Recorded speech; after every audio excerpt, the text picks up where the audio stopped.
बिस्मिल्लाहिर्रहमानिर्रहीम। इसराइल पर फ़लस्तीनी मज़ालिम।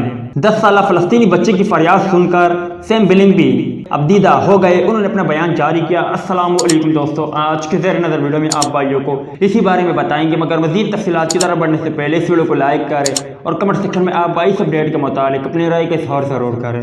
इसराइली जारियत के खिलाफ गैर मुल्की क्रिकेटर ने भी फ़लस्तीन के लिए आवाज़ उठाना शुरू कर दी। इंग्लिश क्रिकेटर सैम बिलिंग 10 साला फ़लस्तीनी बच्चे की फरियाद सुनकर परेशानी व हैरत में मुब्तला हो गए। सैम बिलिंग ने फ़लस्तीनी बच्चे की वीडियो शेयर करते हुए लिखा कि फ़लस्तीन की मौजूदा सूरत-ए-हाल दिल दहलाने वाली है। इंग्लिश क्रिकेटर ने प्रे फॉर फ़लस्तीन का हैशटैग भी इस्तेमाल किया। याद रहे कि गुज़िश्ता रोज़ सोशल मीडिया पर एक और वीडियो वायरल हुई थी, जिसमें गज़ा इसराइली बमबारी से तबाह घर के मलबे के ढेर पर खड़ी नदीन अब्दुल लतीफ़ नामी बच्ची का कहना था कि मैं चाहती हूँ कि अपने लोगों के लिए कुछ करूँ, ताहम मैं क्या कर सकती हूँ। मैं तो सिर्फ 10 साल की एक बच्ची हूँ।